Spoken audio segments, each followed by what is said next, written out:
Hello. Hello, hello. How's it going, everyone? Welcome in right here. Fantasy Life on Sirius XM Fantasy Sports Radio. Kendall, Valenzuela, Adam Ronis with you for the next couple of hours. But you guys already know it's a Friday. We're going to try to make the vibes immaculate, Adam, because the vibes right now they're not great from Why that not? Thursday night game. Well, the Mariners won, so I guess my vibes are a little bit better. Thought they were going to lose it, but We're not yeah, talking baseball anymore on I this know. show. Oh, because of the Mets. Yeah, they're Okay. So when terrible. my team is good, we So can't yeah, talk the about vibes it. are awful for me right now. Oh my gosh. How you doing? How's it going? Well, I was doing pretty good until you reminded me about Oh, you baseball. knew. You knew. Come on. You didn't need me Yeah. to remind you. It's in the back of your But mind. That's why you hey, can't sleep. that is true. That's another reason. But the vibes are good if you have Tucker Craft, which we Hey, talked about a lot in the preseason. I love Tucker Craft. And I mean, it was the one thing with Tucker Craft here, Adam. And again, we're going through the Thursday night game. It was okay. It wasn't the best game, right, Adam? It was one of those ones where I was just sitting there. I was like, okay, I guess I'll get some work done here, get some work done there. But the Packers defense, I mean, they came up big again and they beat this Commanders team in Jayden Daniels 27-18 win. Washington totaled just 230 yards. And both sides, we were going to talk about the injuries here, but yeah, Tucker Craft is probably the biggest for fantasy football. You know, the biggest takeaway here is he was able to come down. He had a career night going up against the Commanders, 6 catches, 124 yards, and a touchdown. And yeah, it was really good to see him shine. The big question with Kraft over the summer when we were talking about him is if they were going to give him the opportunities, right? It's giving him more targets because I can go look up the stats that I wrote in the summer, but they just were not featuring him. It was always moving the ball around, and we can talk about maybe some of the injuries, but Tucker Kraft is a good player. It's not that okay, Jayden Reed went down and Matthew Golden wasn't doing anything. No, Gold like he's Tucker Kraft is a good player, and so to finally see it come together was really nice last night. For sure. And I guess it depends on where you were drafting. There were a few that he really fell in drafts. And I was like, wow, this team is getting a steal.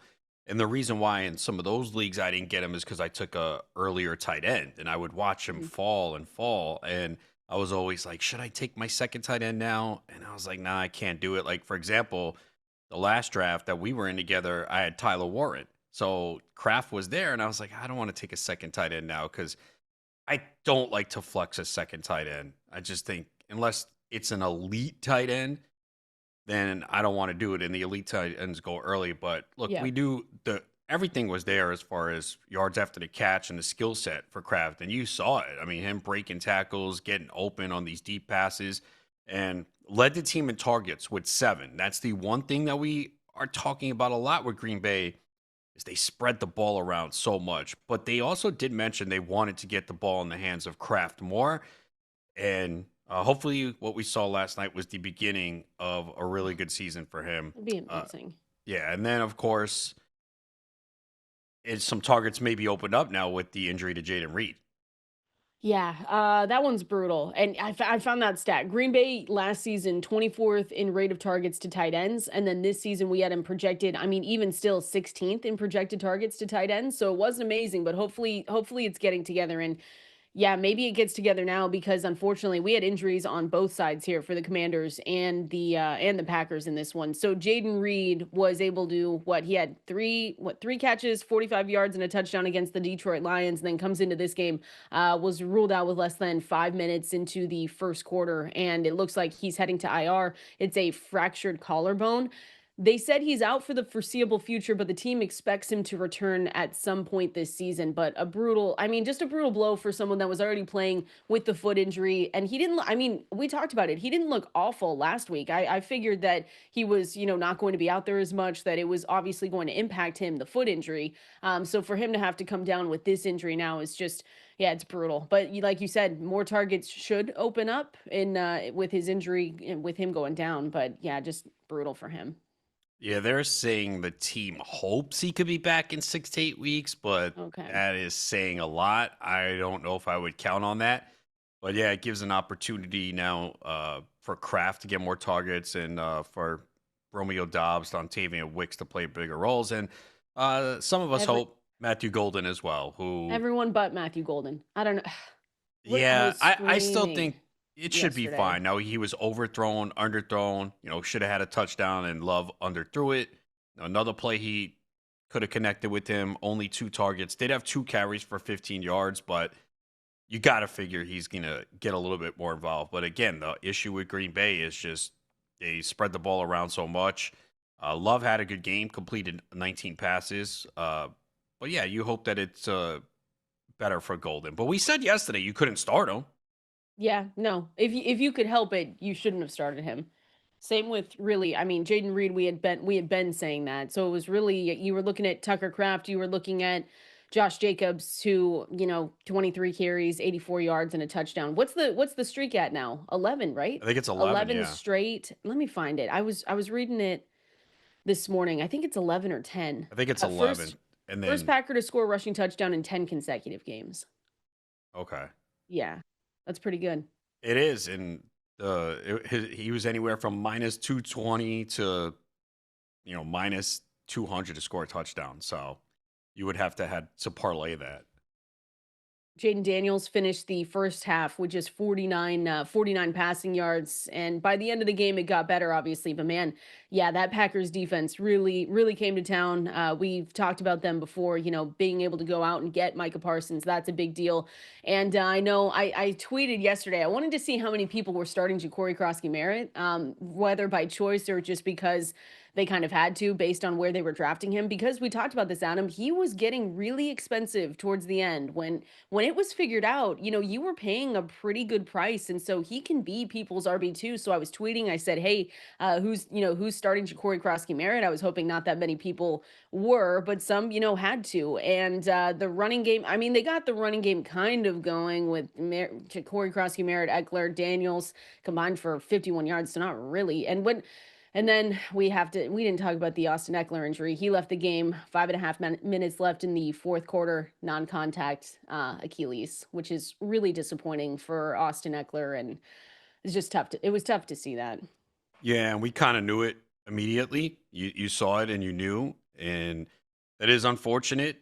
And now we'll see if they give Krosky Merritt a bigger role. You would think they would have to now on early downs. I didn't understand what Washington was doing. Their game I plan, didn't running either. Eckler between the tackles, and they just didn't scheme up plays to get in the hands of their top players. A lot of that production was late, 15 points in the fourth quarter. So from a fantasy perspective, this was the worst game you'll probably see from Jayden Daniels, and he still got you 200, 2 touchdowns. Didn't run or wasn't very effective. Just 19 fantasy 17 points. yards, Yeah. 17 yards on 7 carries. But I think this tells us this Green Bay run defense is going to be tough. We've seen Green Bay now shut down 2 of the better offenses from last season in Detroit and Washington. So, we look at defenses that you're a little afraid to play your players. I think right now it's running backs against Green Bay.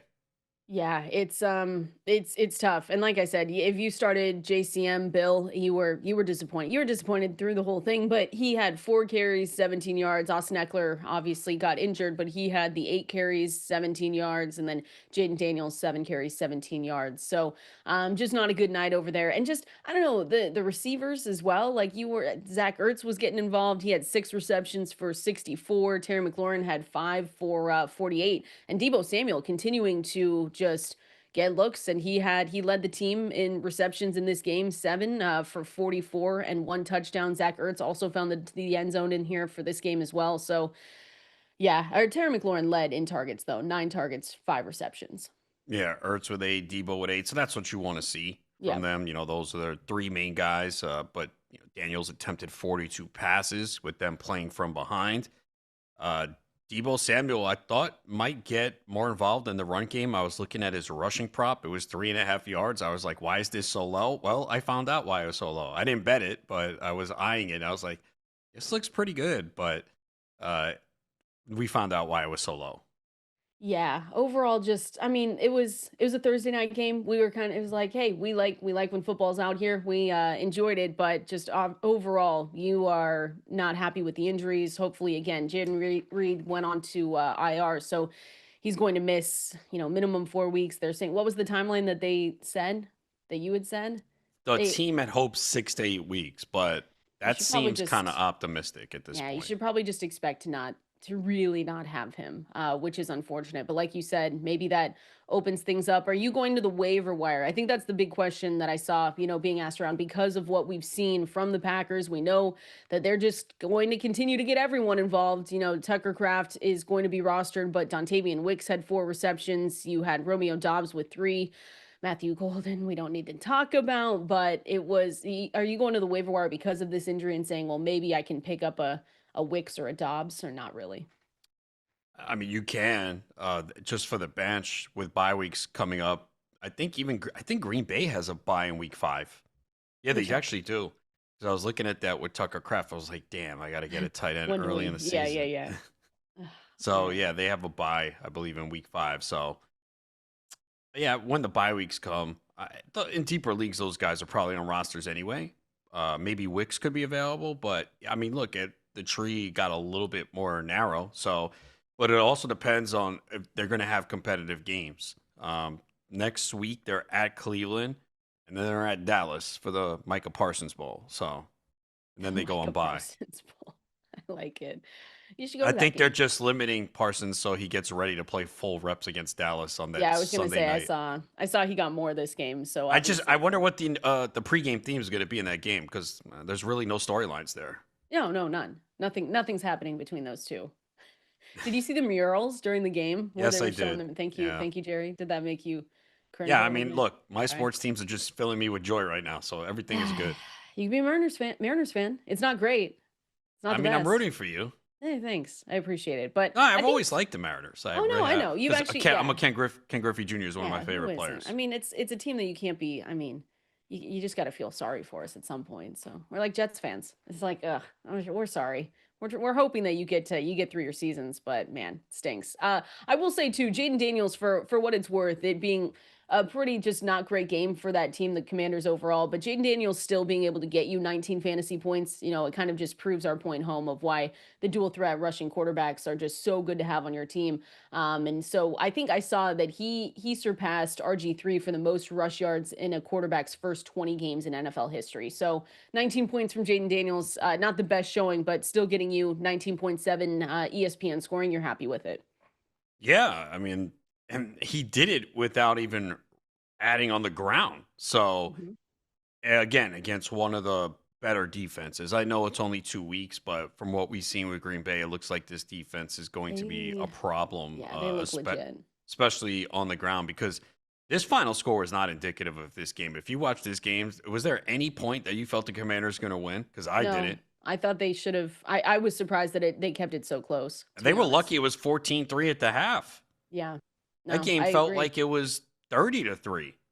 I agree with you. Yeah, Daniels only ran for 17 yards, but that brought his career total to 976 rushing yards. That's the most a quarterback has ever gained through 20 games, even before any of the rushing yards he adds next week. It's big. So he's get you 19 points. You're happy with it. Zach Ertz, if you started him, I didn't. I don't even have. I looked. I don't even have Zach Ertz anywhere, Adam. I just don't. But he was able to get you 18, 17 from Debo. So there were some good scores. 14 on the ground from Josh Jacobs. There were some highlights here. It was okay. Yeah, I It mean, was again, okay. Packers were very impressive. Jordan Love, if you started him, Yep. 292 passing, 2 touchdowns, rushed for 12 yards. So, yeah, it was just a dominant performance by Green Bay, who definitely has put themselves in the conversation for one of the top teams in the NFC. Yeah. Yeah, they look good. Again, at K Valenzuela 17, at Adam Ronis. We know you guys are going to have a ton of start sit questions, so we are absolutely here for you. We'll open up the phone lines in a little bit as well. But it's Friday, Adam. Got to get good vibes going. I will say the one piece of injury news that I wanted to bring up at the top, just to make sure that people might have different plans, was that Brock Bowers did not practice yesterday. I feel like that was the biggest one that I saw. I know we'll talk about Evan Ingram. We'll talk a little bit about Juwan Jennings remaining out of practice, but Brock Bowers is the one where it's been back and forth. Pete said, we're taking it day by day. Hopefully, people didn't interpret that with he is day to day, but just make sure you have a backup option there for Brock Bowers, just in case we don't get good news. Michael Mayer really should still be out there if everyone else scooped up Fannin, if everyone else scooped up Juwan Johnson. And then if you have Brock Bowers, you're a manager of him, it's going to be easy because obviously they're two tight ends from the same team, so you can just swap them out if Brock Bowers isn't good to go. Yeah, the other thing is though that was more of a Wednesday practice because Vegas plays on Monday night. So really the Okay. key is going to be today and tomorrow. Good point. And I don't know, just he said he had hoped to play but he was not sure. Yeah. I think he's not playing because usually players are a little bit more optimistic than that. Again, just my guess. The practice today and tomorrow will really be key. But because that is a Monday game, you've got to get someone now. Hopefully, you already did when you saw the initial news because this was a week where people were after tight ends. It wasn't just Bowers. There were other. Kittle was a guy that went down. So uh, you needed to be aggressive and Mayer could still be out there. I know someone reached out to me. They said, "Hey, I'm in a guillotine league. I need a tight end." Oh, And same here. the options they gave me were like terrible. I said get Mayer, and then he came back and said, "Oh, someone got him." I said, "Okay, well, Brutal.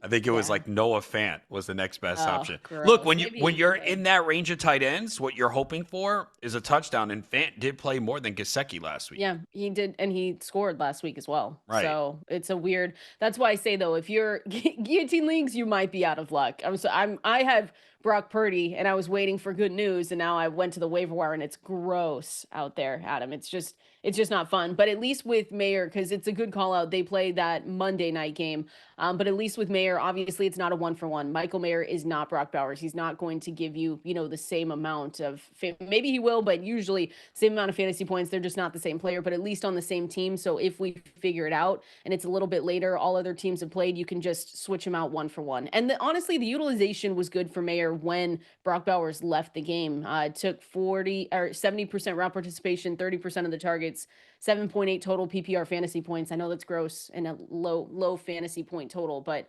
still, I mean, he's going to be able to give you some production.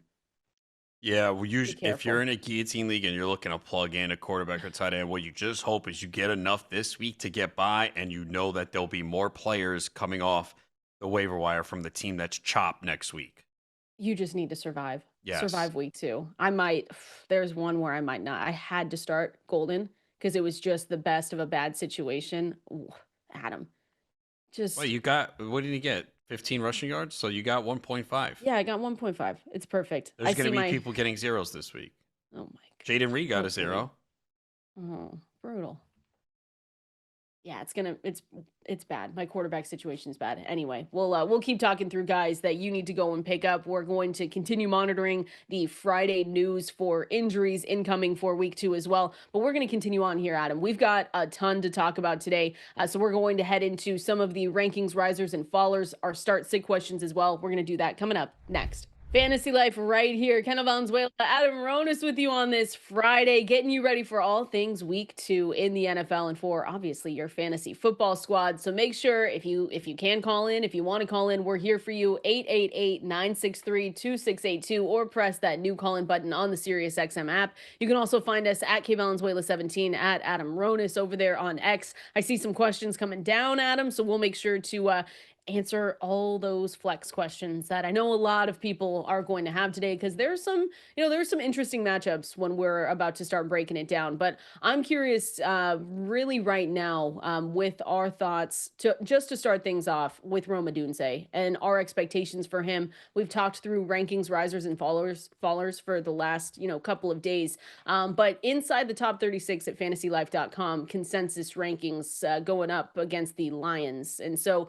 Odunze, he was able to lead the Bears 25% target share, 15.7 fantasy points against the Vikings. That was Monday night. And it was impressive. But do you think that that continues on for this team?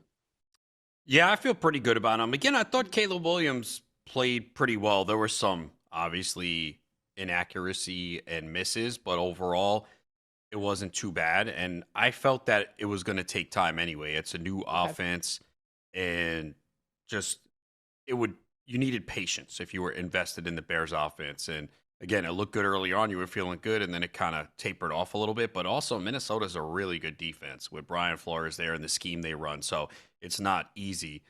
So yeah, I think Odunze is in that 30, right around wide receiver 30. I have I think in one league, but that is a league where we start 3 receivers and 2 flexes, so he's got to be Yep. in there pretty much every week. I don't really have much of a choice, but yeah, I think you feel pretty good about him. And you were hearing all training camp about how the rapport was there with Caleb Williams, and that was kind of his guy. Yeah, and the departure of Keenan Allen obviously helps things a little bit, even if they were adding so much during, during the offseason with Colston Loveland, Luther Burden. The playing time is really what we look at for both of those guys, and it'll take some time, especially with Loveland.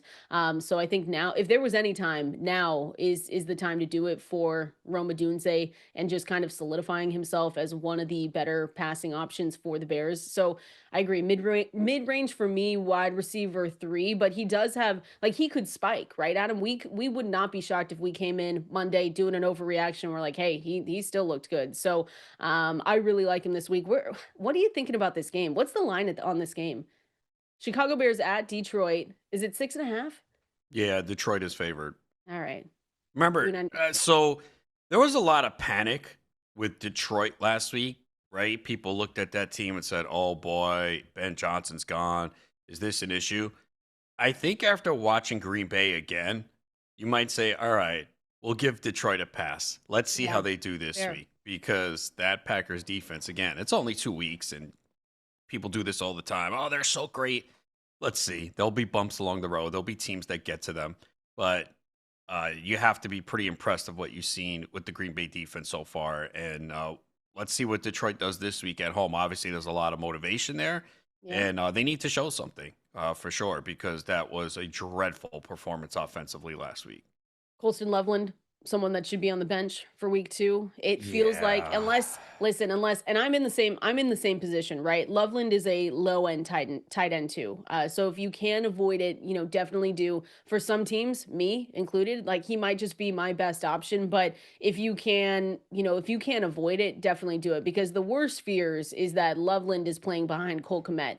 I don't think that that's going to continue the whole season, but it is something that's happening right now. 48% route participation is basically just telling us that I cannot be started yet. So if you have other options, and I hope you do, Colson Loveland, yeah, should probably be on the bench going Yeah, into I this think he game. has to be. Now, again, it all depends on what you have, but hopefully, if you did draft him, you did pair him with another tight end pretty closely. Because, again, we say it a lot, but with some of these rookies, it's going to take time. And I do expect or thought Loveland would play a pretty big role, especially since they spent a top 10 pick on him. So, usually, Hmm. when that happens, you're have an intent for that player to be a big piece of the offense early on. But again, it's a new offense and they're still trying to figure things out in Chicago. So if you do have Loveland, I don't think you could start him right now. You need to see that game where he's out on the field more and a bigger part of the offense. So worst case scenario, hopefully you went out, you grabbed a Jawan Johnson, a Fannin, maybe you have a Brenton Strange because those guys are Yeah. all better starts right now. Again, that could easily flip this week. We see Loveland go out there and route participation is much higher. The targets are there, and they're scheming up things for him. Yeah, it's just a wait and see though, because 48% route participation, and like you said, maybe it changes, and this is the week 2. But until that time, you just want to play it safe, and getting fantasy points from a Brenton Strange, like you said. I have a Hunter Henry on a couple of my teams, but pairing Colson Loveland with someone was so key in drafts. Really, once we got outside the top, what, 6 guys, and even if you grabbed a Mark Andrews, a TJ Hawkinson, we weren't. It was okay depending on how many bench spots you had to pick up that second tight end. Older tight ends, with injuries coming into the season, all of that stuff. So just hope you have a better option going into it, because that's going to be tough to overcome. Jerry Jeudy and the Browns. This is one that I've seen us get like a lot of questions on, and we're looking through them. I've got some of the flex questions here on Twitter at Valenzuela 17 at Adam Ronis, but I bumped him down. I bumped him into wide receiver 4 territory heading into week 2. Just because the team total the last time I looked, 18.5, going up against the Ravens. Browns are taking on the Ravens this weekend. And so I just liked a lot of guys better. And then you add in like Fannin, you add in Cedric Tillman, David Njoku. It's been, to me, it's too hard to predict what Jerry Jeudy could do this weekend. So I just dropped him down a little bit. Again, if you're starting 3 receivers and a flex or 2, it's going to be tough. But yeah, he's more in my mid-range wide receiver 4.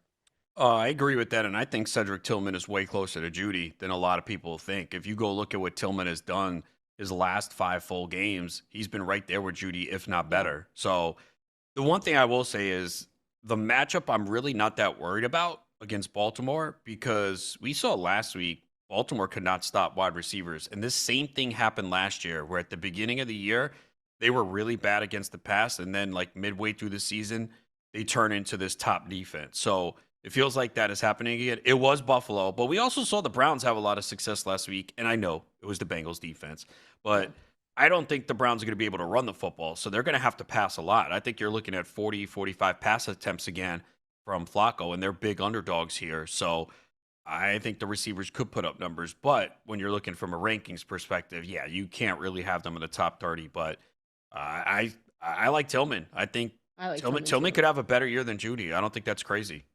And this was the game. It was against Baltimore, week 8 last season, where Tillman had that.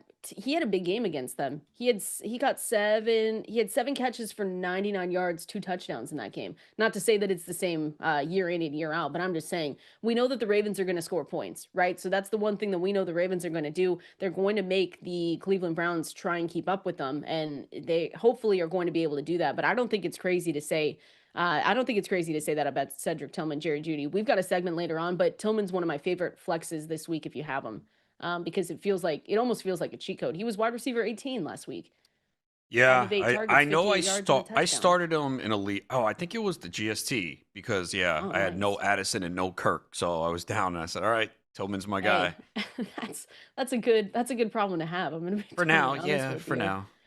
Oh, don't. It's gonna be fine. Everything's gonna be great. Just stay positive. All right, I will. Yeah, I'm a Mets fan. I'll be real positive. Oh, stop. I'm a Mariners fan. It's been Yeah, but years, you have Adam. way more to be positive about right now. Your Well, team is right actually now. winning games. That's true. I had a feeling. I can't jinx it. I can't get excited yet.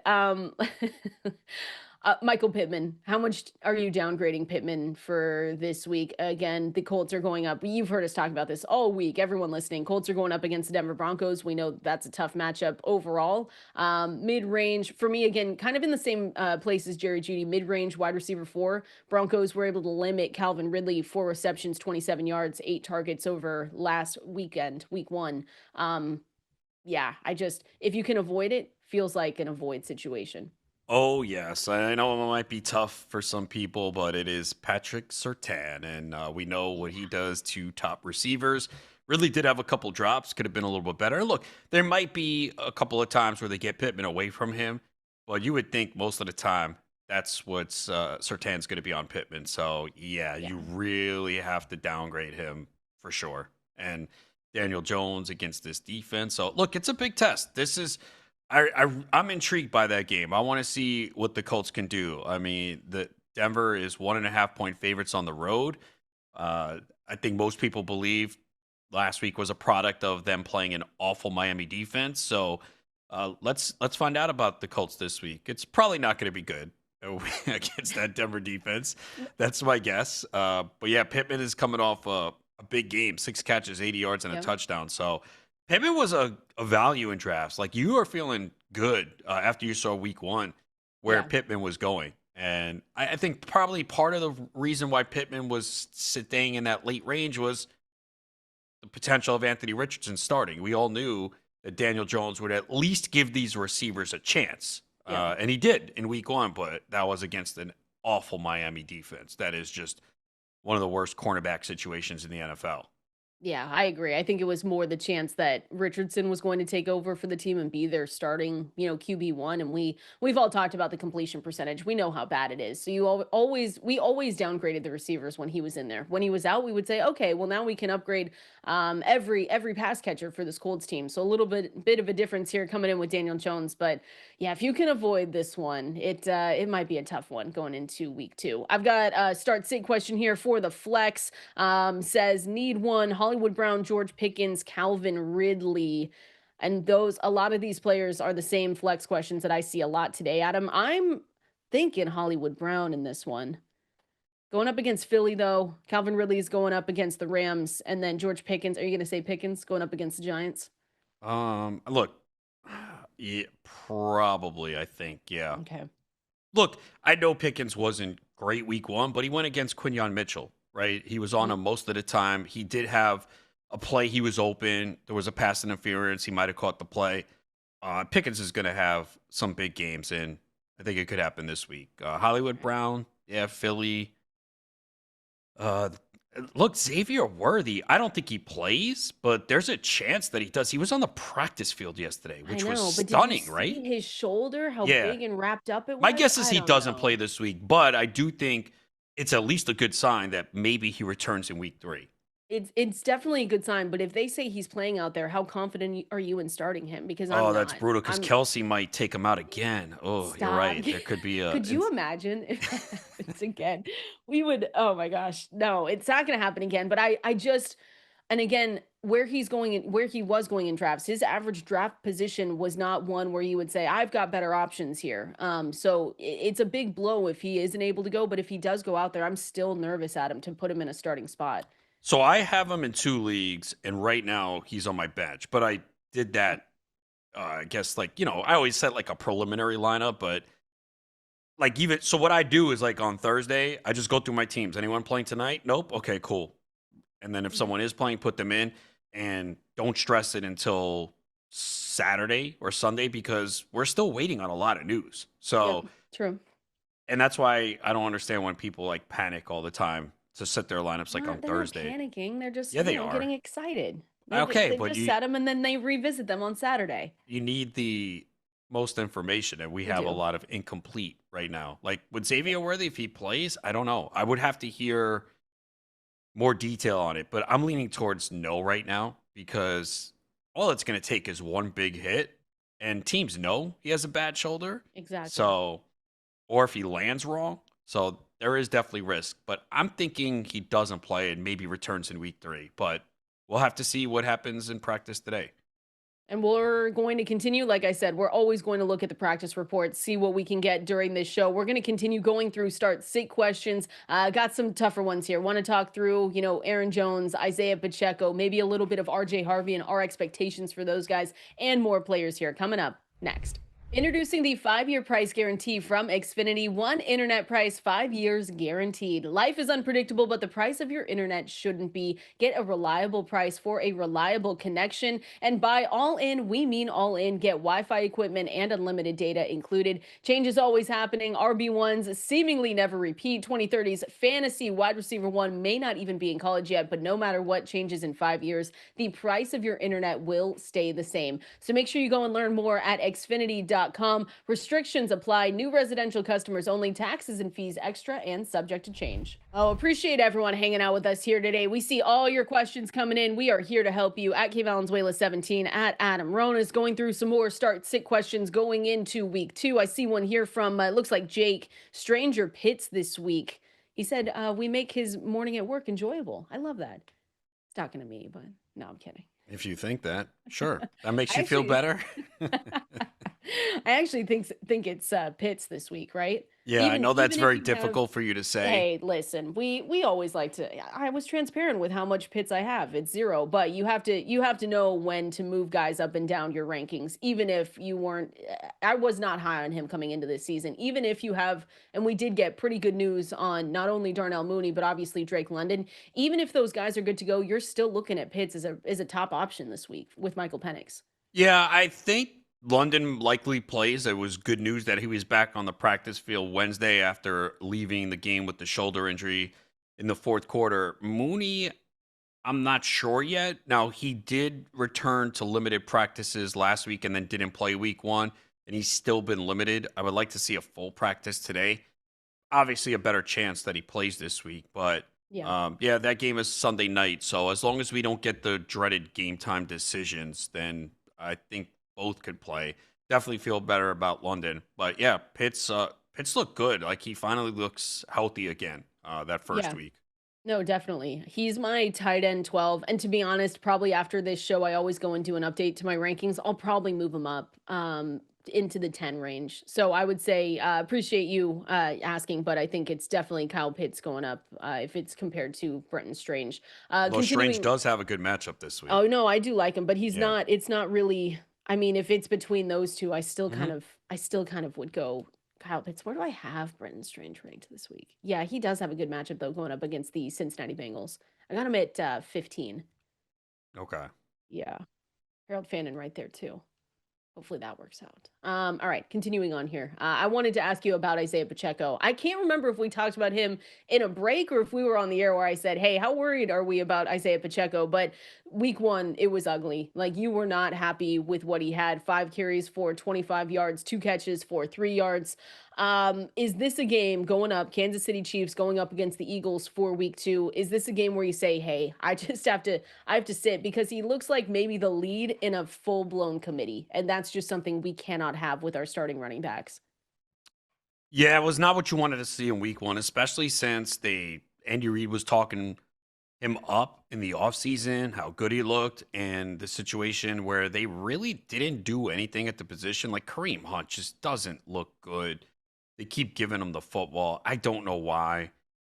And then you have Brashard Smith there. Mhm. So look, this week is a tough matchup against Philly. So I would look to bench him if you have alternatives. I know in one league I have him. I don't have a better option. So I'm going to have to throw him out there and pray. But I think there might be other people that have some better options. And look, I'm not going to give up on him right away, but the No. usage was terrible. I mean, 51% of the snaps and 7 touches. I don't understand why they aren't using him more. So, I do think they're going to have to lean on him more going forward. I do too. That's why you say don't give up on him. Like you're Yeah. not, but So the the problem 3 is, the so 3 they gave up on the run, and they might do the same here though against Philly. exactly, So because they're that's why. yeah, exactly. They'll need to be in a positive game script for them to trust Pacheco enough for you to say, "Okay, I'm feeling really good about this."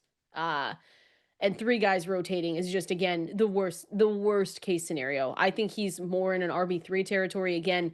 Where you got him, it just always we're always going to say that depending on where you got him, you hopefully have better options. If you don't, then yeah, you're going to throw him out there. But Jalen Carter is back in that lineup, right? I didn't miss him getting any Yeah, he's going to be suspension. back, and because if Yeah. you look, there was some of the underlying numbers actually didn't look great for the Philly run game, Hmm. but I think that was, Carter not being there was a major factor. Even Dallas said it. They said, yeah, we changed our game plan, and when Carter was out, like that was a massive loss for Philly. So yeah, it's going to be tough this week for Pacheco, where he's definitely in the RB3 range. So if you have him, hopefully you have better options. Like I said, I have a situation where I don't. So I'm just going to hope that he can fall into the end zone or catch Yeah. a few passes. That's all we need. That's all we need from Isaiah Pacheco. I saw a few questions here too on RJ Harvey talking through start sits for week 2. FantasyLife.com for all of our rankings. By the way, you can go and check those out. I'm going to make sure to go and update mine right after the show. But RJ Harvey, Denver Broncos going up against the Colts. The only thing that we didn't like on this, and it's probably a big thing, is that we expected J.K. Dobbins, RJ Harvey to split work. What we did not expect is to be talking about Tyler Beatty in our overreactions to week 1. He was the passing down back and Harvey was the backup.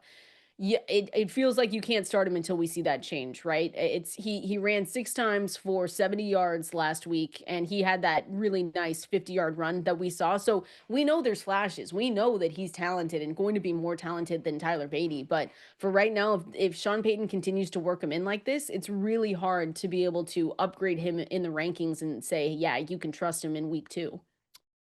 I think at some point that it will change and you will see more Harvey. Sean Payton can't be that foolish, but then again, who knows? But they had a 25.6% route rate share, the same as Harvey. I mean, come on. Woof. What are we doing? So So bad. only one target for Harvey. Yeah. But look, when he did touch the ball, you could see how good he was. So yeah, it does make it a little risky this week. I think it's going to change though, for sure.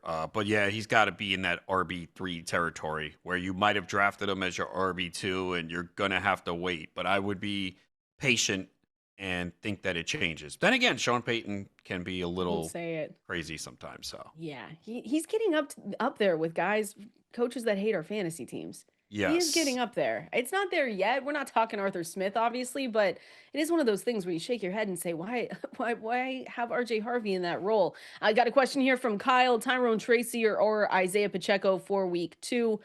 Tyrone Tracy for me, right? Going up against Dallas. 11.93 projections here from Fantasy Life, 8.8 for Isaiah Pacheco. You like Yeah, I Pacheco think, more? Okay. no, you got to go with Tracy.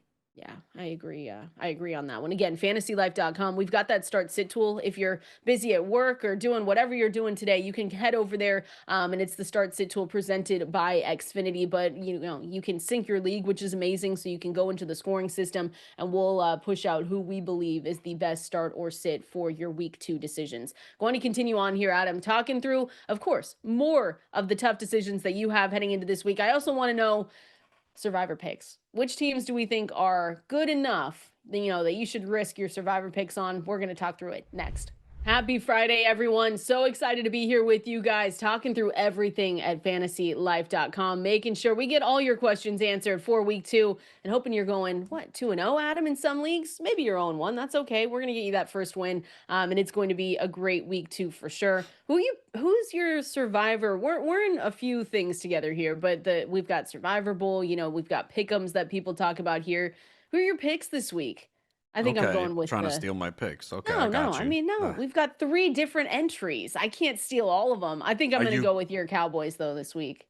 Feels like a good time to use them. probably they'll be one of mine. I mean, it's always tough to trust them, but they did look pretty good, and the They Giants looked did. inept in week 1 Ugh, against the the Commanders, and then we saw the Giants. Packers just chew them up. So, the Giants do have a good defensive line though that could put some pressure on Dak, but you're probably not going to use the Cowboys much this year. So the only thing is divisional games you I worry about. know. But I think the Giants haven't won in Dallas in like a long time. I forgot. I saw the stat the other day. Forgot it was like 2016. I think maybe Wow, it was something really? like that. They haven't won in Oh, Dallas in a long time. I yeah. mean, that's the one thing is Dallas always beats the Giants. So Well, knock on wood. so Don't I jinx think they're that. one Don't of the jinx my teams. pick.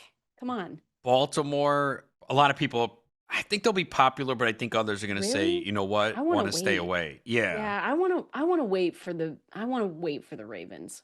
I just And I do think the Cardinals are in a good yeah. spot as well against Carolina. I mean, Carolina looked brutal. The Cardinals are home. So I think you could look at them as I well. think week 2 is always interesting because it's the real challenge is knowing some of what we saw if it's true in week 1 or if it Yeah. was just week 1. I think that's the big challenge with coming into the second week. Like Carolina, we think is maybe a great team to target the opponent of in Survivor, but what if it was just week 1? Miami could be worse than the Panthers, but maybe we want to wait and see another game. I've seen people, and maybe people look at that game going up against the Miami Dolphins for the Patriots and say, I'm just going to take the Patriots. I don't know. I'd be kind of careful. And that's the biggest Yeah. difference is I week 1 to wouldn't. week 2. We have ideas of what teams are going to look like, more specifically with fantasy players. Like we kind of got our first few sets of answers, but it could just be week 1 where some of these teams didn't look good. The Denver Broncos, I think we kind of know are going to step it up again, hopefully. But that's the biggest challenge with picking some of these teams going into this week.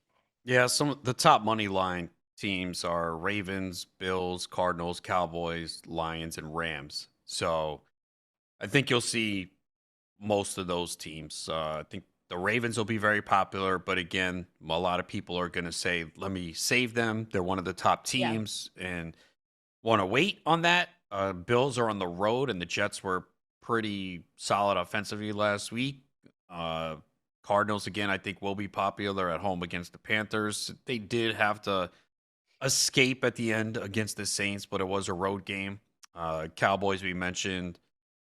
And the Rams at the Titans might be one too with that Yeah. defense against Cam Ward. But again, a lot of people don't like to take road teams early on. Is there somewhere else you're looking to? No, I think I took the in one because I took the Rams last week, and I might be looking. No, no, I took the Bengals actually this week. No, where am I? Make Bengals at picks. home against Jacksonville. Ready to trust Yeah, them? a little bit, kind of. I'm Okay, I sure. did I'm take sure them in it'll all one work last out. week. I actually, yeah, I did. I took the Cowboys, and I also took the Cardinals. Yeah. So that's where I'm going. Yeah, the Cardinals don't have many obvious spots the rest of the way. They have Yeah. a home game against Tennessee in week 5, Yeah. so that might be the next one. Um, If you want the layup, it's probably Baltimore. But again, a Yeah, lot of people I want don't to wanna save use them. them. Yeah, I don't wanna use them yet. That's one where I just kinda wanna save them. Yeah, I've got 3 picks. I took the Cardinals, I took the Bengals, and one that I didn't take them last weekend, and then the Cowboys. Do you trust Minnesota enough at home against Atlanta? Nope, No. sure don't. Okay. Because Atlanta didn't look awful either. They You should have get won the Drake game. you get Drake London back and maybe potentially Mooney, but I just think the big one is London and the way that Kyle Pitts also was able to perform and how what we saw in Michael Penix, like, I yeah, I don't know. I kinda like them, but I'm not willing to pick them yet. You have to Okay. wait for a better spot for me at So least. in the one with 3 entries, you're going to use 3 different players, Yep. 3 different I'm teams. I'm just gonna make my life difficult because I just yeah, that's just the way it's going to end up. But I'm keeping track. They have a cool pick history at the bottom, so you can at least see So what you've are you been going to doing. take the Ravens in one of them or no? No, no. Okay. I'm doing Cowboys, Bengals, Cardinals. All right. Yeah. Why? Are you taking the Ravens?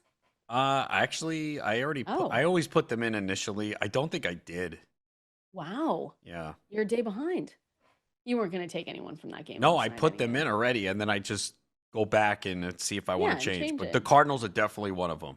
All right, all right. We're taking your phone calls here. We're heading to the water cooler, 888-963-2682. So make sure you're calling in with your questions, heading over to fantasylife.com as well. We're going to go there and head to the water cooler. News and notes that you need to know before week 2 coming up next. Kendall, Valenzuela. Adam Ronis with you right here in the water cooler. We're here. We're here getting you ready for week 2. Again, we are opening up those phone lines. So if you guys have questions for us here today, make sure you're calling in 888-963-2682 or press that new call in button on the Sirius XM app. You can also find us over there on X at KValenzuela17 at Adam Ronis. If you don't have time to call in, if you're working, it's too early to tell everyone to go home for the day, Adam, but we're getting close. We're definitely getting close. It's a great Friday. Yes, it is. And I know you're getting ready to tell people to leave. You're I am. looking Yeah, at the clock. You're like, not fully. yet, but we're getting there. The East Coasters can maybe get away with it. The 9 a.m. leaving work for us Pacific time folks, not great. The West Coast is it's tough out there, but maybe you just don't show up. Don't, oh, there it could be a new one. Don't go to work. Look at you Set your lineups encouraging people to miss work. So now you if you got to help can. them win that million Hey, dollars. exactly. That's what we're doing here. That's what we're here for, Adam. We're going through the tough questions. So again, at K Valenzuela 17, at Adam Ronis. Are you starting Kayshawn Booty anywhere this week? I mean, realistically, is he some where does he land for you? I've seen and I'm missing him. So if you have I saw one flex question about him, but it feels like you'd have better options than I know what we saw was good in week 1, but feels like he's more just insurance. Are you comfortable starting him in a flex spot?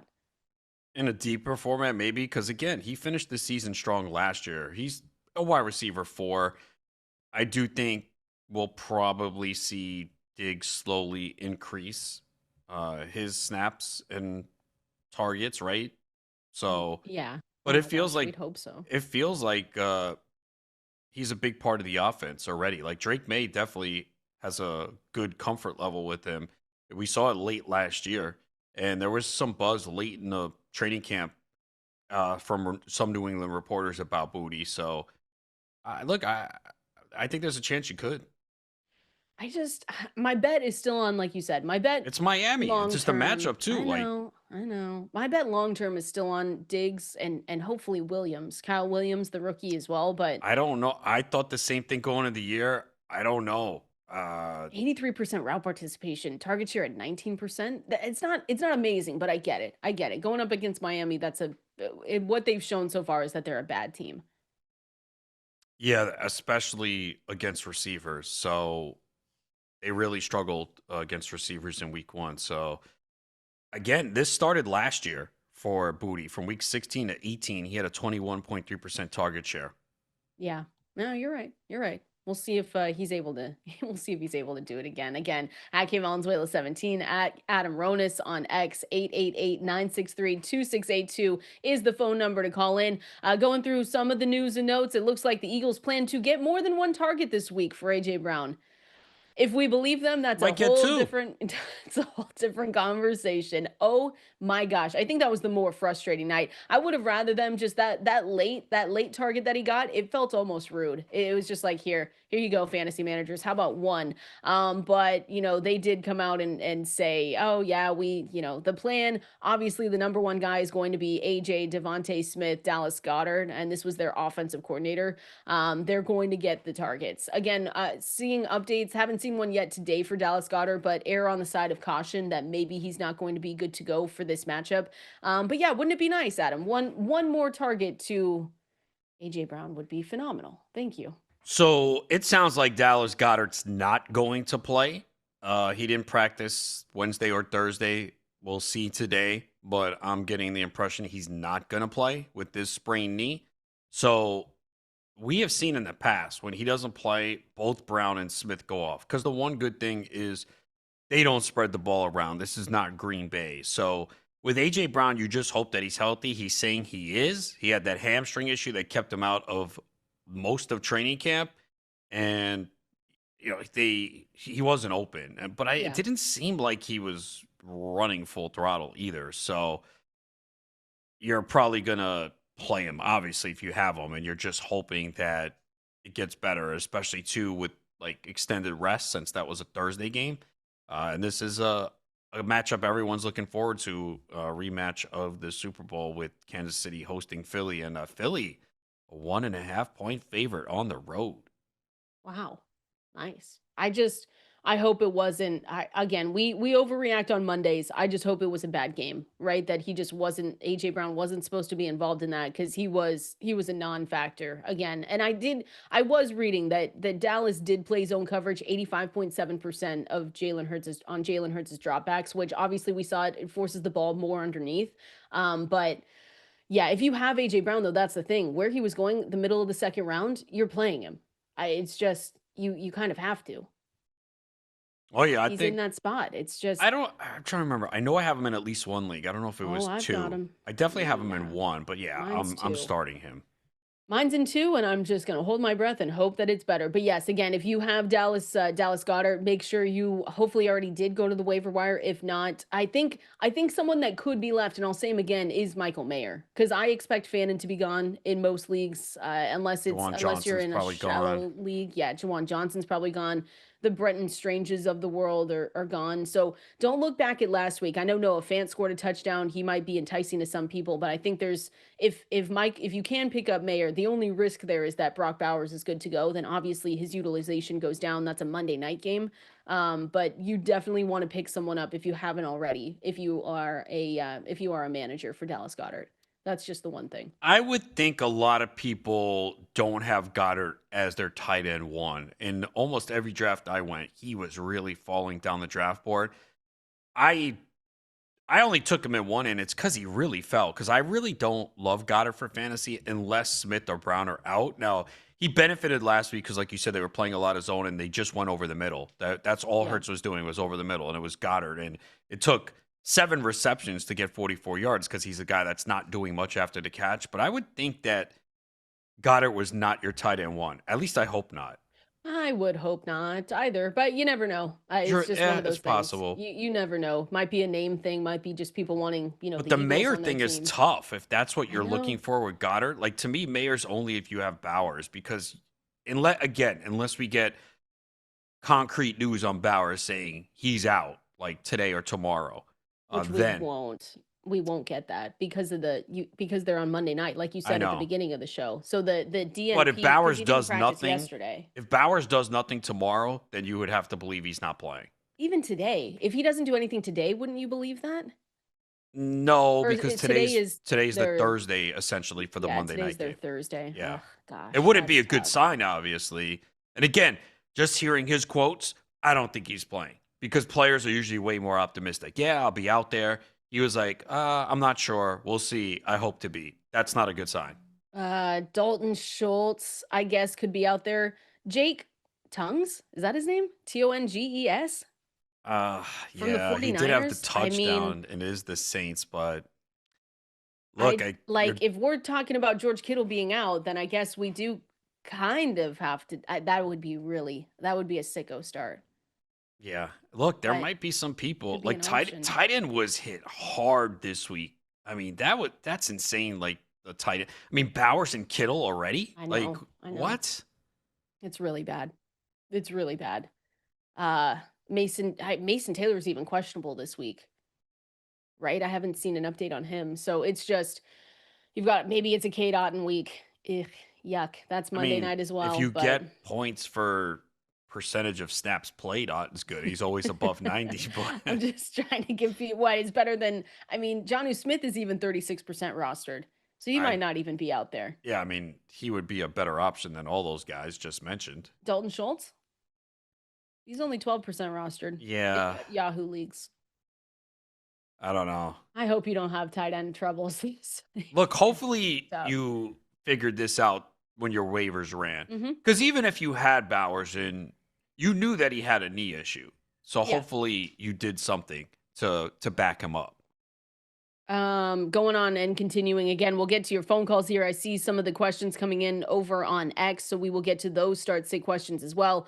So Brock Bowers again did not practice yesterday, but again they're the Monday night game, so we're treating today's practice as the Thursday injury report. So it'll be important to watch for today and Saturday.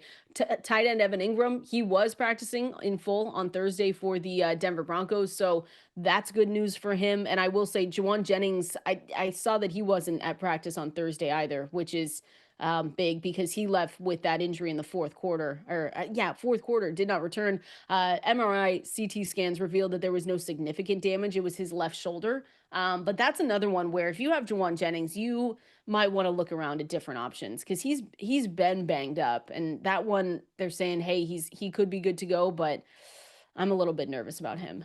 Yeah, I am too. I mean, basically, they said initially they got good news on Jennings, which was okay, he's not going to be out an extended period of time. That doesn't mean he's good to go this week. So 49ers just dealing with so many injuries. Just It's means weird. Ricky Pearsall is in line for a lot of targets this week. He sure is.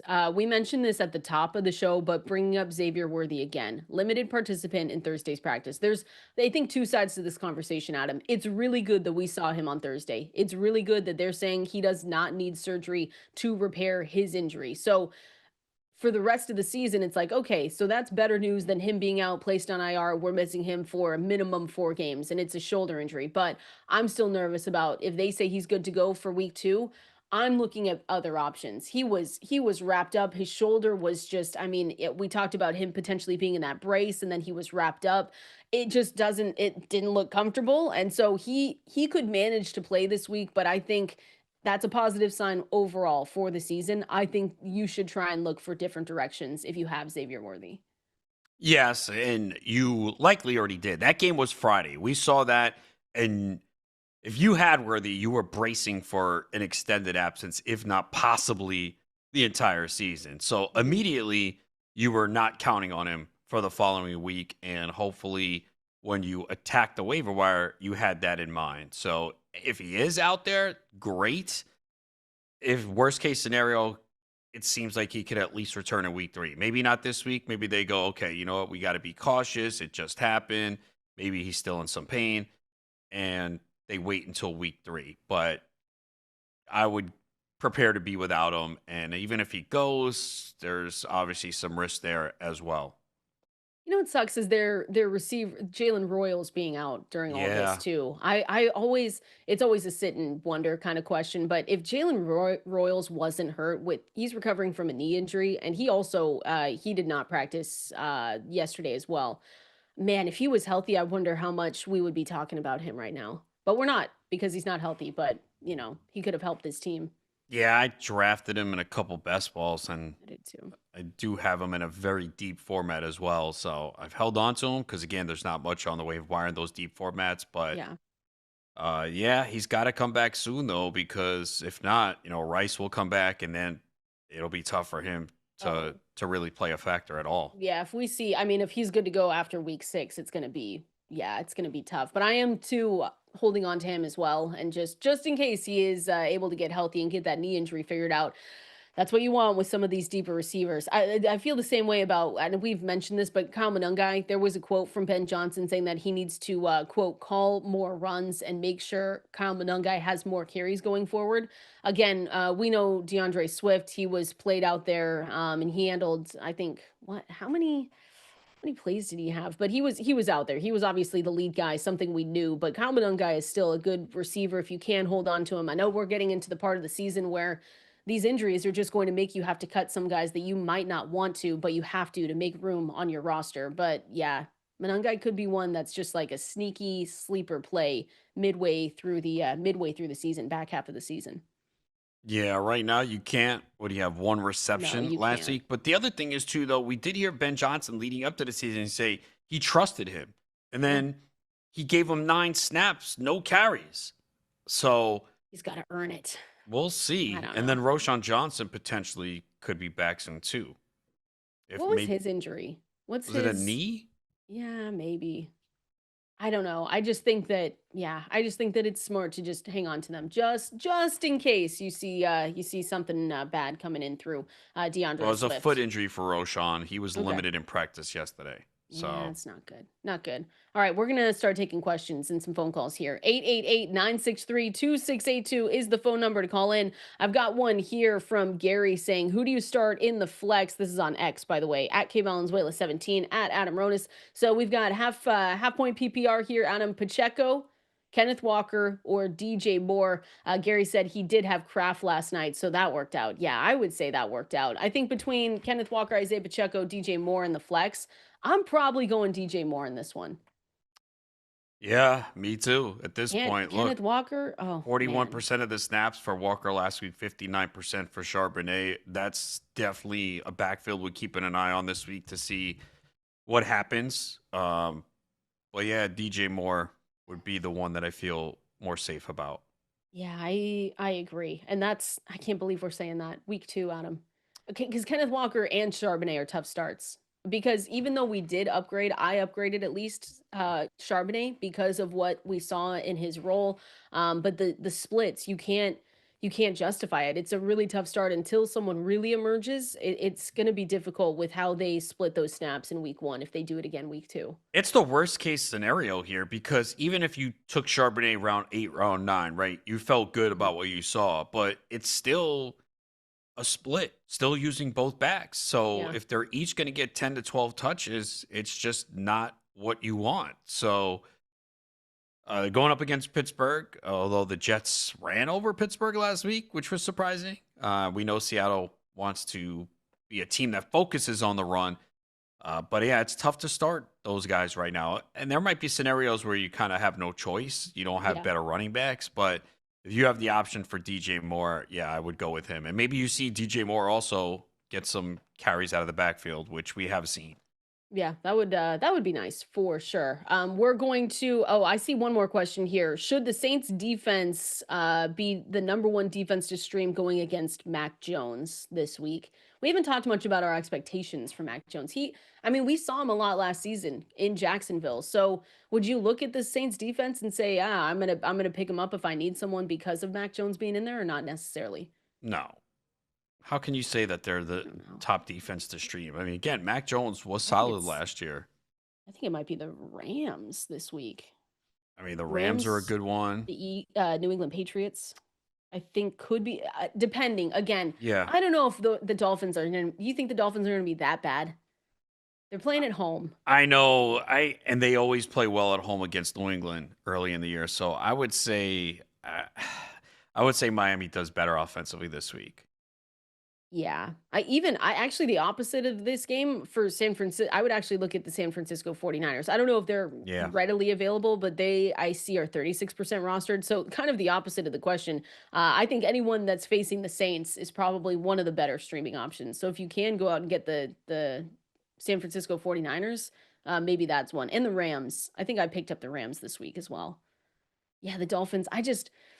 I'm a little bit nervous that maybe they're going to look. Hopefully, they look a little bit better, Adam. That's the thing. My They Tyreek probably Hill will, there but needs it. it still is tough to trust them. It just seems like all the vibes with them are negative and a lot of things coming out there, it doesn't sound good.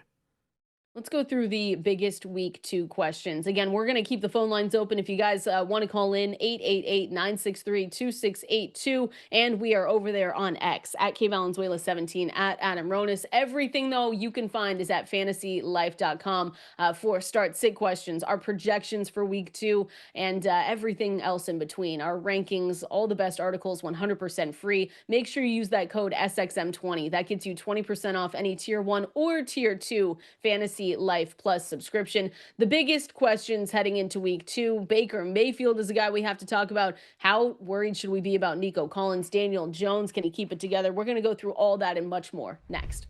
Oh, as always, appreciate everyone hanging out with us on this Friday. Vibes are immaculate, and we are here getting you ready for week 2 of the NFL, week 2 in fantasy football land here, Adam. See, more questions coming in, so we'll be sure to try and answer as many as we can. Speaking of Tyreek Hill, the question from Felix is Hill worth starting over Pickens this week?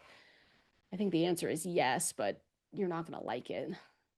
Yeah, look, this has to be a week that they produce at home against New England, coming off that miserable performance in week 1. And look, if you drafted Tyreek Hill, I hope you knew that it was going to be a little volatile, right? Yeah. So, yeah, I would do that.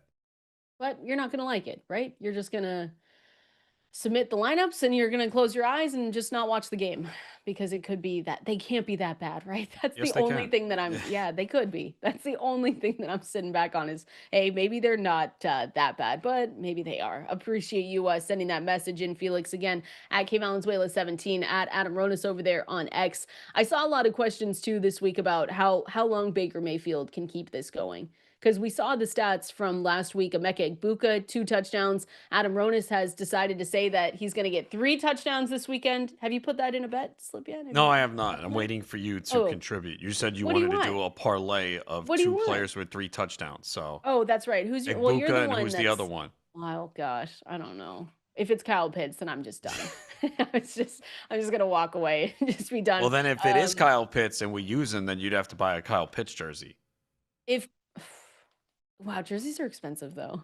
Well, if you hit a parlay of Can I 2 have a players scoring 3 touchdowns, you'll have plenty of money to buy jersey? that jersey. If he scores 3 touchdowns this week, I'll consider it. How's that? Okay. Kyle It's not Pitts, going to though, that happen. is. Yeah, no kidding. It's just, if it does, though, that'll be such a fun overreaction. Baker Mayfield, we talked about the touchdown rate from this season and last season. We expected regression, but he posted 9.4 touchdown percentage, which was the 4th best. He had 5.2 yards per attempt in week 1, was still able to come down with that. Rookie, like we said, Emeka Egbuka looks like he is playing the part. You're starting Emeka Egbuka everywhere you can. And even with some of the receiver injuries or just some of the news that we've seen, you're excited about it. Chris Godwin was back at practice, Adam, but we're still not expecting him until October. It's one of those things with Egbuka, though, that if he continues to shine like this, he's going to continue being involved. They can't see this from Egbuka and just say, well, now we have to limit your reps because Chris Godwin is back. Yeah, Chris Godwin is not at practice today, Oh. but like we knew that it was going to be week 5, week 6, maybe longer. I think I did see they said, "Oh, it's possible he'll be back this week." Yeah, okay, sure. Like we Be don't. back for what? The Yeah, game? that's not going to happen. No. We They already know told us that. October. Yeah. Um, Yeah, no. but yeah, with Mayfield, he was QB 12 last week because of the 3 touchdowns, but didn't play well. So Yeah. and the Texans defense can be good. So yeah, it's not the ideal start this week. Yeah, it's not. You know who has a smash start this week is James Conner. I think we mentioned him, but yeah, Yeah, I thought the same last week and it didn't work well, out, but this week it is a little easier because man, the Panthers have just been getting destroyed on the ground going back to last year, and they did once again last week. So, yeah, I do think he's in a really good spot. Carolina, the Panthers allowed the most fantasy points per game to running backs last season. And then last week, Travis Etienne rushed for 143 yards and 16 carries, and the running backs totaled 173 rushing yards. So I do think long term over this season, you are a little bit worried about Connor, only because we did mhm. see Trey Benson get involved, and that was something they talked about, and even Connor himself mentioned. But at least for this week, I think this is a game where you could see Connor really put up huge numbers this week. Yeah, absolutely. I mean, we did see though, I will say we saw Connor last week. He dominated the short down and distance opportunities, had 55% route participation rate, 14% of the targets as well. It was one where I've Connor in one league and I made sure to handcuff him with Trey Benson just in case. And what we saw last week was that, hey, he's going to maybe Trey Benson will eventually take over the backfield, but this is a really good spot, like a smash spot when we're looking at James Conner specifically. Arizona has the fifth best team total in our game model, fantasylife.com, that you can go and check out.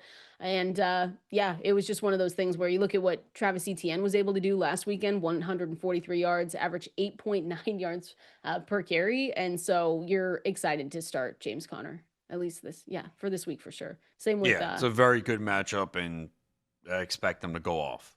Same with Jackson Smith and Jigba. Like you don't need us to sit here and tell you that JSN is going to be in a nice spot, but I think he's our consensus. Where is he this week in our rankings? He's inside the top 10 no matter what. But again, 59% target share, Adam. That's the crazy part. We knew what Cooper Kupp probably was going to be in this offense, and unfortunately, that's what he showed in week one. He was a non-factor. They came out and said, hey, we need JSN is here. We need someone else to step up in this offense. So gonna be curious who that is. But JSN, he was so good in that performance last weekend. He got a lot of the downfield work. He had a 13.6 average depth of target. And again, 59% target share is probably not going to be able, he's not going to be able to keep that up for the whole season, but it was impressive.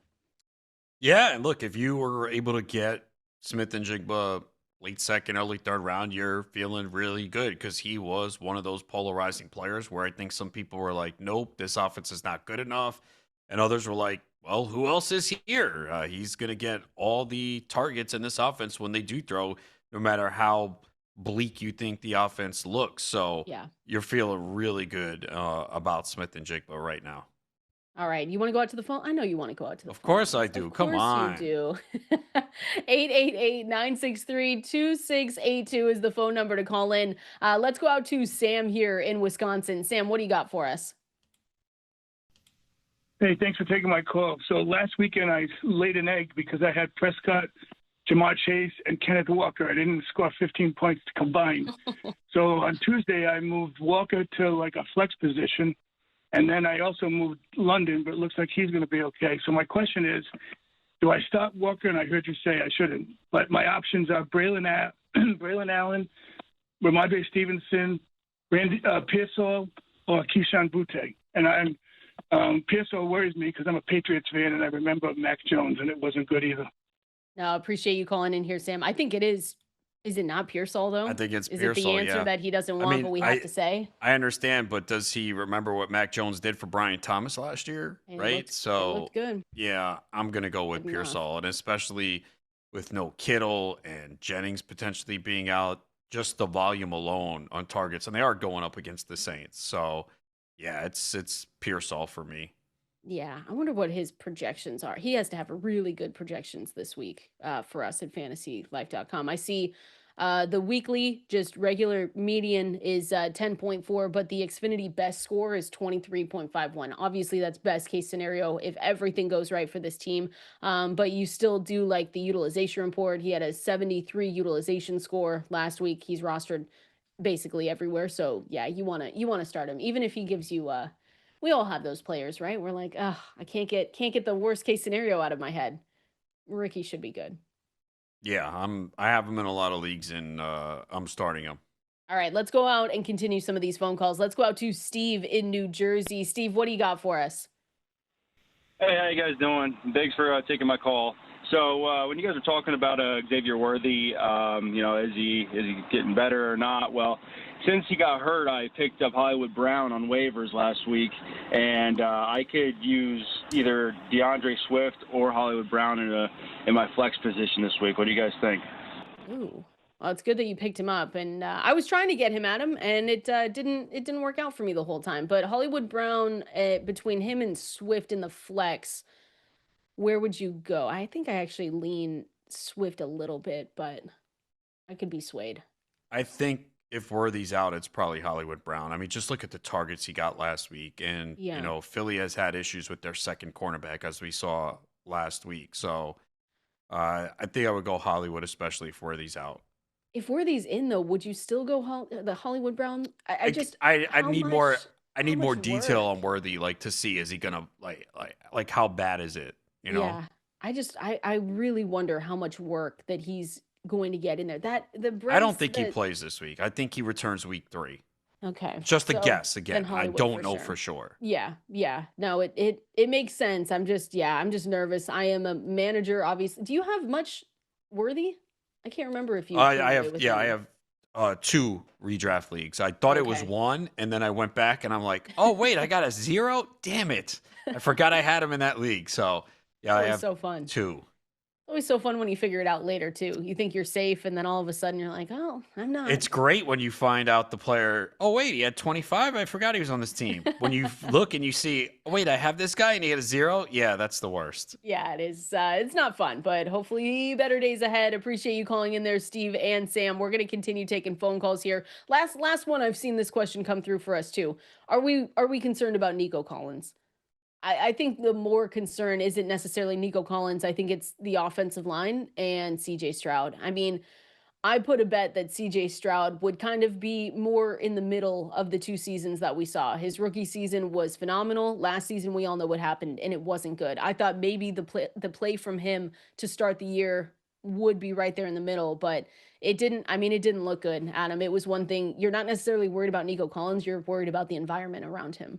Yeah, but they need to do a better job getting the ball in his hands. I mean, he's Oh your yeah, top I guy. agree. Like, come on. Like, make it an emphasis to get him the ball. So, no, I wouldn't. Not too worried yet. It was one game. Hopefully that's the one thing we're talking about. It was one game against a good pass rush. So maybe this is the week that things get back together. But yeah, that Nico Collins needs to be targeted far more often than what they were doing last week. That's for sure. We're going to continue on here. We've got our favorite flex plays. Guys in those deeper formats, maybe you have to turn to because of injuries. We're going to tell you their names presented here by Mike's Hard Lemonade coming up next. Are you trying to take your fantasy football game to the next level? You're drafting the top players, making those waiver wire moves, and maybe even pulling off blockbuster trades. But what about the next generation of athletes? If you or someone you know has a high school athlete looking to take their game to the next level, then Premier National Sports is the team to help them throughout the entire process. Just like you rely on Fantasy Life for the edge in your league, high school athletes and their families can trust Premier National Sports as a recruiting and NIL resource. They provide personalized recruiting strategies and NIL education to help rising high school stars shine. Don't let talent go undiscovered. Check them out and get in touch with their team today at premiernationalsports.com. That's premiernationalsports.com. Help them go pro so you can draft them in a few years. This is Fantasy Life right here. Kendall, Valenzuela, Adam Ronis with you on this Friday, going through our favorite flex plays for week 2 here, presented by Mike's Hard Lemonade. Because, as we always say, Adam, you got to go hard or you got to go home. And especially this week in those flex spots, it's always tough decisions when guys start getting hurt. But this is fueled by the bold flavors of Mike's Hard Lemonade, the official drink of those who go hard for their leagues. So who's going hard in the flex spots? Who's going home? Jordan Mason. I think we got a Jordan Mason question here. Oh, you already answered. Look at you. Wow, you already answered it. Man of the people. I like that. That's Isaiah right. Pacheco I or don't play Jordan around. Isaiah Pacheco or Jordan Mason, full point PPR from Brandon. Appreciate you sending that in, Brandon. Yeah, Jordan Mason. Yeah, I still like Jordan Mason in these matchups. I know we've talked about him coming up with Aaron Jones being a 1-2 punch. Aaron Jones did catch a nice it did have a nice touchdown there in that game that they had just a few days ago. Mason saw 54% of the snaps. Jones had 50%. And it still feels effective. It still feels like it's going to go the way we expect with Jordan Mason. Yeah, we knew he would be involved in this offense. Basically, we heard Kevin O'Connell say 1A, 1B. So Mason, it comes down to touchdowns for him, right? Because most Mhm. of the receptions, probably that's going to be Aaron Jones' role. But 16 touches, 75 total yards, and all the red zone carries, 3 red zone Yep. carries. So that is big. And the offense will be better and they will score some more touchdowns. So, yeah, I do think Mason is someone you could use in the flex spot. And probably, as we talked about some of those running backs that we're a little worried about their touches right now, maybe in some split backfields, maybe Mason goes a little bit ahead of them, even though he is splitting himself. But again, Yeah. 16 touches, and you like that he's getting those red zone carries, which we thought before the year could be the case, which is why there were some people who were pretty aggressive and optimistic on Jordan Mason this year. And I know I will be starting him in a few leagues this week. Yeah, me too. I think Aaron Jones, though, the other side, again, the Minnesota Vikings are going up against the Atlanta Falcons. I know there's generally better RB2 selections here, but I think Jones is still, if you're looking at an RB2 or a flex spot, I think he's still a good guy to maybe put in there. Because, like you said, it was really like a 50-50 split when you're looking at him and Jones and Jordan Mason here. So I think it's a good option if you need it for both Yeah, of them. Atlanta gave Yeah, it's up good. the most receptions to running backs last year. So again, that's where you're going to see Aaron Jones in his role. He's going to have to get it done in the passing game, and still can. I mean, last week, look, his day got saved by that touchdown. Yes, it He did. had 11 touches for 67 total yards, and a lot of them came on that receiving touchdown. I think our favorite, we're pretty in line with Cedric Tillman this weekend. Good flex play. If we're talking about go hard, who's going to go hard, who's going to go home in our flex spots here, presented by Mike's Hard Lemonade. Cedric Tillman is one. We talked about him at the top of the show.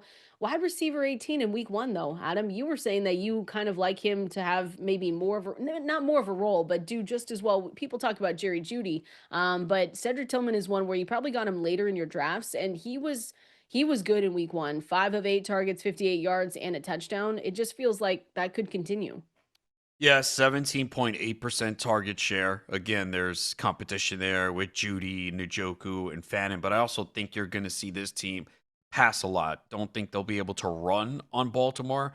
They're going to have to pass. And we did see the Ravens secondary really struggle last week. It Yeah. was against Buffalo, but these Browns receivers targets can put up points. So, look, I'm not saying Tillman's a great start. You have to start him. But with some of the injuries and these deeper formats, you can put him in your lineup. Tillman was doing this last year. I think people forgot because he had that 4-game stretch, like right after Amari Cooper Mhm. was traded, and he was really good. And then he had the concussion, and he missed the rest of the season. And I think maybe people forgot about that. But he's a really good receiver. And look at that stretch that he had before getting hurt, because I think he got hurt in his last game where he only had 2 for 28, but he had 8 for 81 on 12 targets, Yeah. 7 for 99 on 9 targets with 2 touchdowns, 6 for 75 on 11 targets with a touchdown, and then 3 for 47 on 8 targets. And then I think he got hurt that final game against Pittsburgh where he had 2 for 28. So we saw it last year. He had a nice stretch where he was coming on, and in week one, another good start for Tillman. So I do think he might have went from someone who was on your bench, where now, depending on what your situation is, you can put him in the lineup. Yeah, he's definitely developing into one of those guys. We've talked about him before, but pay attention to him because if you have him on your bench, there are spots where, again, this week especially, could be a good flex option. I see a question here. Speaking of Cedric Tillman from Brandon in the flex, Pacheco, Booty, or Cedric Tillman this weekend. It's The it's either Tillman or Tillman. Booty. I think I'm gonna go Tillman.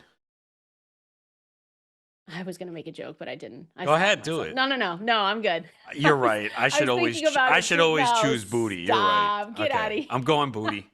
I'm trying to come I up with a can't turn joke, down and Booty. I just couldn't. Get out of here. Stop. This is a family show. Is it? I I didn't was say trying to anything think. bad. I was really trying to think of a joke, and it just took too long.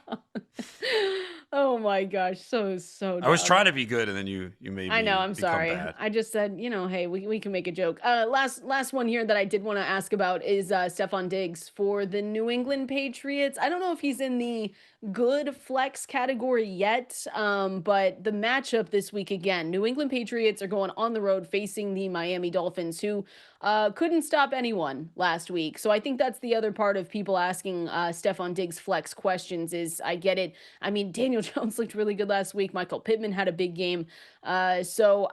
It's thinking if the trend continues, then Diggs could be in for a nice week. That's also why people are asking about Keyshawn Booty, Demario Douglas as well. But Stephon Diggs for you, kind of where do you have him in your range this week? Yeah, not very high, but Okay. again, it is a really good matchup, and it's just, uh, you want to see him get more targets, 15.2% target share last week. But the matchup is really good. This could is. be the game to get Diggs going. I hope so. But we knew he's coming off his injury. He's another year. He's an older veteran wide receiver now. So starting things off slow, I don't think was shocking to anyone, but it is one where you look at this and it is a nice matchup going up here. So Kayshon Boutte as well. I know I've seen more questions come in about him this week than anyone in the flex spots, but specifically if you're thinking like Boutte, Tillman, Pacheco, like Brandon talked about just a couple minutes ago, Tillman's still the one that we like there. Super flex question here. Super flex league, Bo Nix or JJ McCarthy this week. Bo Nix, they can't be that bad, right? They're going to get better. Are they? Or is it a sophomore slump for Bo Nix? Are you ready to bet on it now, though, between JJ McCarthy and Bo Nix? No. To start as a second quarterback? They might finish closer than we think, but Yeah. I have no Bo Nix this year. Because, again, we talked about this. He was in that range of quarterbacks where I was not like the Bo Nix, Baker Mayfield, Patrick Mahomes range. I just was not taking a quarterback there. I was waiting and getting other guys. But, yeah, I mean, I'm willing to say that it was just a bad week. Again, it's week one. It's essentially the preseason still. So I'm not going to make these rash assumptions based on that 1 week. But it didn't. But Bo Nix made some bad throws. Good. Oh no, it did not look good. And it was like, the worst part. The worst part for them was that it was against the Tennessee Titans. So it didn't look good. You know who I need to have look better this week? Quarterback. Trevor Lawrence. I need a little bit more. Yeah, look. Not to say he's my QB1 in leagues, but I've got a lot of him as my second quarterback, and it would have been nice if he stepped up and I said, wow, I have such tough decisions to make with my two quarterbacks. What we saw last week was bad, but Did you see Cincinnati? Liam Cohen's comments too? He essentially threw say? Lawrence under the bus when they were talking about Brian Thomas. He was like, yeah, he was open a lot Oof. and couldn't get the football. So look. I think this is a big week for Trevor Lawrence because, look, so there's people that think Lawrence is awful and they thought Liam Cohen was going to fix him, and others said, okay, now Liam Cohen comes in. We've seen what he's done with quarterbacks. He's got Brian Thomas, Travis Hunter. There's some weapons here. Let's see it. He was bad in week one, or he missed a lot of throws. Horrible. Now he gets the Bengals defense. We saw Cleveland take it to them. So Trevor Lawrence has got to show something this week. Please. We need Brian Thomas to no get kidding. the football. Please. More. It's just we're not asking for a lot here. Just some of our, our fantasy quarterback and our fantasy, wide receiver one for some people to get some targets. What a concept here. We're going to continue on. We're going to go through the games, go through some of our favorite picks and revenge games. We haven't talked this yet this week. We've got some revenge games this week. We're going to break them down next. Oh yeah, you've made it. It's almost the weekend. East Coast more than the West Coast, Adam. It's 9 a.m. here, but great vibes all around. We've got week 2 right up and close to it, and we're excited about it. Hopefully, you guys are going to come up and get some wins this weekend. And we've got some revenge games, though. By the way, DK Metcalf, do you think he goes off against Seattle? That's my biggest question. I do. Don't you? Yeah. Have a really bad feeling about it, to be totally honest. But I won't be happy for him, but. Well, you want to win the game, and you'll be okay if he has. Do you have him on any of your fantasy teams? No, you know what? I don't. I looked around, and I just wasn't. It was half a DK Metcalf thing, half of just the Steelers offense, as a whole. I just kind of didn't really, and I'm still holding out with Aaron Rodgers. I know 4 touchdowns, we can see what the ceiling is now for him, but I'm not thinking that that's going to be the case week in and week out. But DK Metcalf just was going in that range, Adam, where I didn't love any of those receivers that he was going around. So I don't actually have, I do in best ball, but not in any of my redraft leagues, no.